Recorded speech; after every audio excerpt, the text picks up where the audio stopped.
apologize for that delay. Now here's the news in detail. A delegation from Mission for Mali and the Sahel and International IDEA, led by the Gambia's former Foreign Affairs Minister Dr. Mamadou Tangara, who now serves as the special representative of the African Union Commission chairperson and head of the mission for Mali and Sahel, on Thursday met with President Barrow at the State House in Banjul. Alucise reports.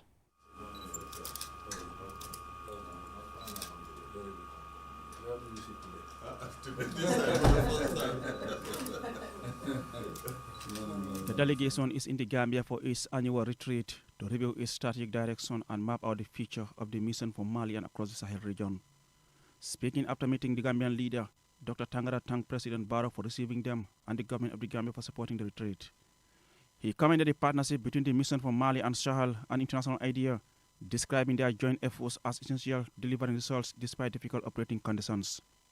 We all know that today there are a lot of challenges in the Central Sahel, but our mandate goes far beyond the Central Sahel. We cover at least 12 countries, and I think it's important for us to work on preventive measures and try to see also how best we can adapt to the new reality and create the conducive environment for new framework of cooperation between the states in the Central Sahel, namely AES countries and ECOWAS, because our destinies are inextricably linked. Whatever affects one directly affects all of us. So we are duty-bound to work together, to pool our resources in order to rise up to the occasion. So we want to thank once again the government of the Gambia for the logistical support. We want to thank the organizers, IDEA International, and of course the Miss Sahel team.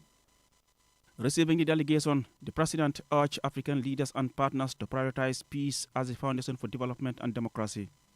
He emphasized that Africa can better harness its resources and knowledge through unity and joint action on security challenges, echoing his keynote address at the recently concluded Energy Summit in Nigeria. He also commended International IDEA for its work in the Gambia and encouraged continued support as the country prepares to conclude its democratic transition with peaceful elections this year. He expressed pride in Dr. Tangara's leadership role and urged the delegation to maintain a collective approach in achieving their mission. The team assured that they will take into account President Barrow's advice as they continue working toward regional cooperation and the broader benefit of the African continent. Reporting for QTV News, I am Aliou Cisse. Now, the Vice President of the Gambia, Mohamed B.S. Jallow, on Friday presided over the opening ceremony of the 8th Congress of the Association of International Sports Press AIPS African Chapter, held under the theme Digital Media, AI and Ethical Sports Journalism in Africa. Jacqueline Colley was there and she filed in this report. As Africa continues its digital transformation, the AIPS Congress provides a critical platform to ensure technological advancements strengthen rather than hinder the integrity and diversity of sports media on the continent. The Congress brings together sports journalists, government officials, and leading sports icons from across Africa. The gathering aims to shape the future of African sports journalism by fostering collaboration, discussion, and capacity building. Honorable Kofi Idi Adams, Sports Minister of Ghana, and Honorable Hadi Jain Gai, Minister of Youth, Sports and Culture of Senegal, discussed Africa's talent in sports and emphasized the crucial importance of infrastructure. Infrastructure deficits remain widespread. Quality stadiums, arenas, and training facilities are limited, unevenly distributed, and often poorly maintained. Commercialization is weak. Many leagues operate without sustainable broadcast revenue or structured sponsorship. Governance challenges continue to deter private capital, and critically, Africa has failed to fully organize a fan economy. Mesdames et messieurs, l'Afrique de l'Ouest dispose d'une jeunesse dynamique, créative, passionnée de sport. Africa has a dynamic, creative, and sports-loving youth. This is our greatest asset. If we provide them with modern infrastructure, regular competitions, quality coaching, and strong media coverage, then sports will become an economic engine, a factor of stability, and a powerful tool for unity. The president of the AIPS Africa, Abdoulaye Cham, and Mr. Gianni Merlo, president of AIPS Global, reiterated the importance of this gathering. Banjul ne sera pas seulement un forum de plus, il sera un jalon décisif. This Banjul Congress aims to be a space for dialogue, exchange of experiences, and concrete proposals to build a responsible, ethical, and respected African sports press. The young generation of journalists of Africa are very interesting, sometimes even better than in Europe, because they have the enthusiasm. They want to achieve something new. The Vice President of the Gambia, Mohamed B.S. Jallow, and the Gambia's Minister of Youth and Sports, Bakari Waibaji, both reiterated government's commitment towards sports development and support to the SJAG. Since our maiden appearance at the Africa Cup of Nations in 2021, the Gambia has worked tirelessly to place sports at the forefront of our national development agenda. Through the Ministry of Youth and Sports, the government continues to invest in infrastructure, grassroots development, and youth programs. As we look forward, the Gambia remains committed to deepening collaboration with the Gambia Sports Journalists Association and the international sports press. As stakeholders, we can promote knowledge exchange, capacity building, and stronger network that benefits sports and sport journalism across Africa. Over the next few days, delegates will discuss sports-related issues, including improving women's sports, gender disparities, and the impact of AI and the digital transformation on sports reporting. Reporting for QTV News, I am Jacqueline Kweli. Now, away from the AIPS Congress, the Gambia joins the rest of the world in commemorating the International Day of Zero Tolerance for Female Genital Mutilation, FGM, observed annually on the 6th of February. The day is dedicated to ending a harmful practice that affects millions of girls and women worldwide. Yafatu Gay tells us more. FGM, a practice that affects millions of girls around the world, have long been part of the conversation in the Gambia, where tradition, religion, women's health, and human rights intersect in complex and often emotional ways. While the practice is rooted in social norms rather than religious doctrine, its consequences are serious, including pain, infection, childbirth complications, and lifetime trauma. Despite growing awareness of these risks and the laws banning it, FGM is still practiced in some communities in the Gambia. Medical workers say girls who undergo FGM can suffer immediate pain and infections, as well as complications during childbirth later in life. Globally, more than 250 million girls and women alive today have been subjected to FGM and require access to appropriate healthcare services. According to the United Nations, an estimated 22.7 million additional girls are at risk of undergoing FGM by 2030 unless action is accelerated.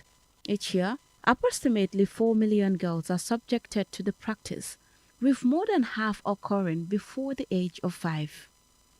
In the Gambia, the issue has once again returned to the national spotlight. A group of religious leaders, along with a member of parliament, have filed a case at the Supreme Court challenging the country's ban on FGM. They argue that the law violates religious and cultural freedoms. This is not the first time the issue has been debated nationally or that the ban has been challenged. In 2024, a similar attempt to overturn the ban failed in the National Assembly. If the Supreme Court rules in favor of lifting the ban, the Gambia will become the first country in the world to revise a legal ban on FGM. At the end of the day, I think what is important is, even if this is a culture that was being practiced so many years, whether religion or tradition, what are the medical implications? I think that is what we need to think about as a country. And I believe, this is not a fight against Islam. Islam is a religion of peace. It's a religion of not doing any harm. That was Janet Ramatulai Salanjai, the president of the Female Lawyers Association, the Gambia, flag, speaking in March 2024, when Almami Jiba, the National Assembly member for Foni Kansala, introduced the Private Members Bill in the National Assembly, seeking to overturn the ban. Survivors of FGM in the Gambia are taking part in efforts to end the practice by sharing their personal experiences to discourage its continuation. A groundbreaking legal development occurred in August 2023 when for the first time a magistrate found 3 women guilty of practicing female circumcision in the Gambia, fining them $150,000 each, in default of which they were to serve a 1-year jail term. Anti-FGM campaigners celebrated this as a significant milestone. It was this that provoked some National Assembly members and religious leaders to renew their pledge to introduce a law to repeal the ban, failing which they could challenge it in court. As the world commemorates the International Day of Zero Tolerance for FGM, it is a reminder that the practice causes more harm than good, and that the fight to end it still goes on. Reporting for QTV News, this is Yafatu Gay. And the report there by Yafatu Gay will lead us to the commercial break, but we will be right back.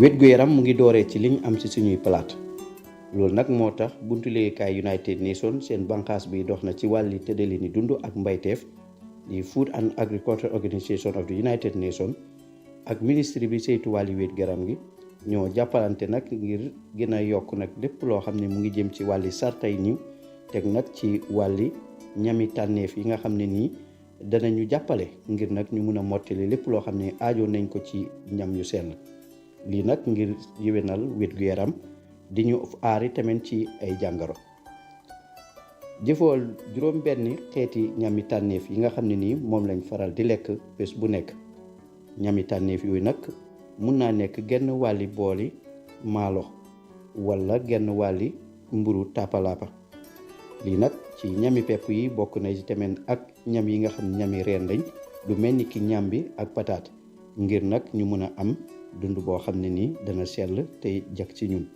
ñu tànn nag ñam yooyu nga xam ne nii tamit nekk na mbiram lu mel ni ki maalo mu sell ak wala fëriñ ñu yokk ci nga xam ne nii dana ñu yokk ñam yu sell lekk nag mu commencé ak tànneef yoo xam ne nii dana yomb ci li nga xam ne loolu la ñooy lekk toftal nag sarta yi nga xam ne nii tëral nañ ko ci wàlli ñami tànneef yooyu ngir yokk ñu nag kàttan ci ngën a yaxanal nag suñu wét-gu-yaram di wét-gu-yaram Gambia bu gën a sell.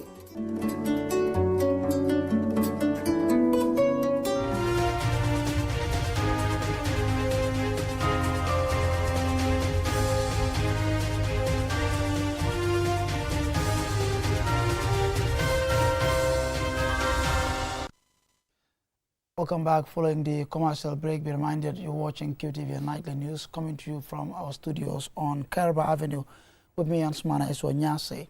Now, the 9th edition of the Nigeria International Energy Summit 2026 concluded on Thursday, February 5th, 2026 in Abuja, Nigeria, bringing together key energy stakeholders from across Africa, including 2 Gambian government ministers. Yafatu Gay again. Over the coming days, let us focus on building resilient energy systems, expanding access, and accelerating sustainable solutions, and fostering cross-border cooperation. That was Dr. James H. Shendi, Project Director of NIES and Chief Executive Officer of Brevity Anderson, whose speech set the tone for both the opening and closing of this important summit.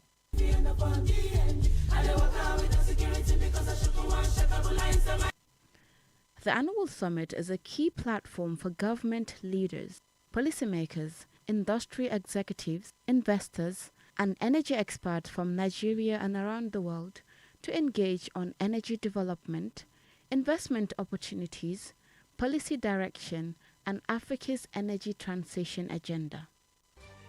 This year's summit with the theme Energy for Peace and Prosperity, Securing Our Shared Future, also featured the participation of the Gambia, with President Adama Barrow delivering the keynote address. he described his country's involvement as a significant step towards positioning the Gambia within Africa's energy transition agenda and called on African nations to strengthen cooperation, align policies and adopt a unified approach to addressing shared energy challenges. Gambia was also represented by two of its ministers, Nani Joara, the Minister for Petroleum and Energy, and Sering Modunjai, the Minister for Foreign Affairs, who took part in the awards night, which honored recipients for a range of accomplishments. Discussions at the summit focused on oil and gas development, renewable energy, energy security, sustainable and regional cooperation, with Nigeria positioned as a central player in Africa's energy landscape. Together, let us shape a shared future powered by opportunity, partnership, and progress.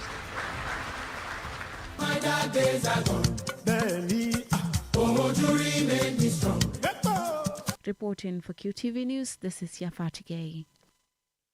Now, the Gambian Navy has strengthened its maritime capabilities with the arrival of two new high-speed interceptor boats provided under the European Union-funded West Africa Integrated Maritime Security Project. The vessels are expected to enhance national security, improve coastal surveillance, and support rapid response operations along Gambian waters. More in this report. Over the years, the Gambia has had to deal with reports of illegal fishing in its waters, as well as an increasing number of vessels setting off on irregular migration voyages. The donated vessels named High-Speed Boat Dolphin and High-Speed Boat Shark were handed over at a ceremony held at the Naval base in Wafnjago in Banjul, marking a critical step in securing Gambian waters against illegal activities and transnational threats. Support to West Africa Integrated Maritime Security Manager and Navy Captain Rui Felipe highlighted the operational capabilities of the new boats. Each boat at a cost of €250,000, reflecting the quality and durability standards required by the Portuguese Navy. These vessels are designed for offshore voyages. They can handle winds up to foresight, that is about 7 kilometers per hour, and they can navigate waves up to 4 meters high. The number of people on board can go up to 16 in each boat. Fuel tanks capacity, 850 liters. The overall length is 9 meters with a beam of 3 meters. Each boat is powered by two 300 horsepower engines with a spare engine available for each boat.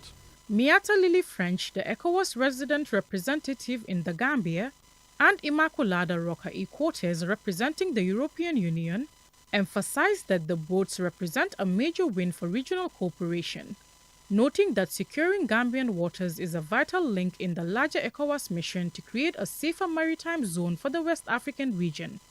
Babukar Usmaila Diouf is the Gambia's Minister of Defense. To the officers and men of the Gambian Navy, I urge you to deploy these assets with discipline, professionalism, and a strong sense of national duty.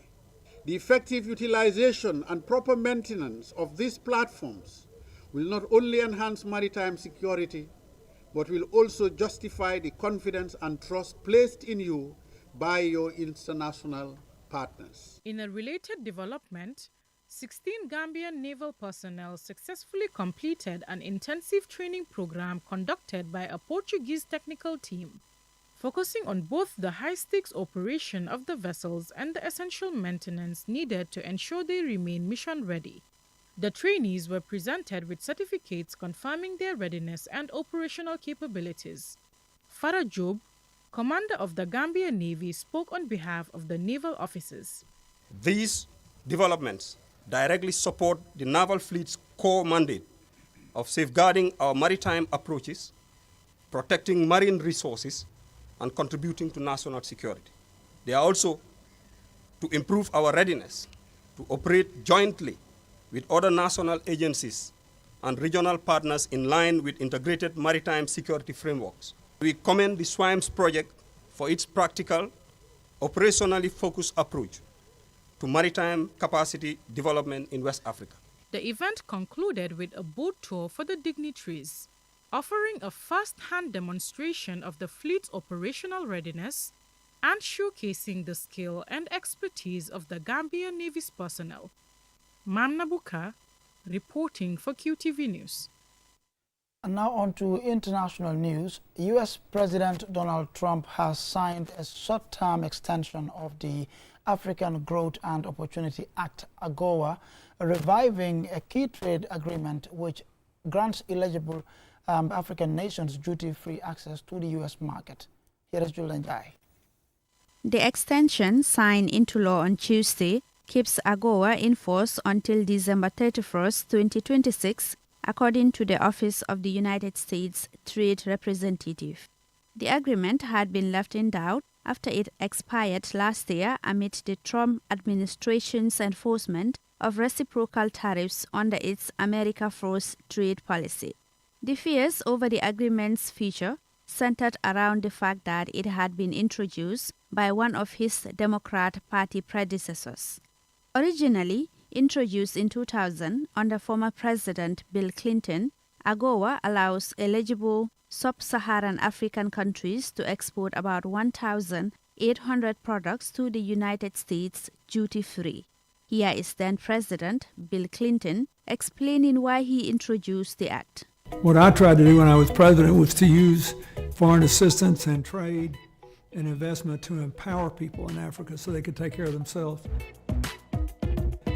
And that's what AGOA did, the Africa Growth and Opportunity Act. It's coming up for renewal, and it's very important that it be renewed because it gives access to America's markets, gives America access to other countries' markets. But most important, it gives the Africans a chance to grow a private economy and one that is sustainable. I look for ways now in a non-governmental capacity to always get more private investment like AGOA. These include crude oil, vehicles and auto parts, textiles, clothing and agricultural goods. In 2024, U.S.-Africa trade under the framework was valued at more than $100 billion. The deal currently covers 34 African countries, though eligibility depends on meeting conditions such as maintaining market-based economies and upholding democratic principles and human rights.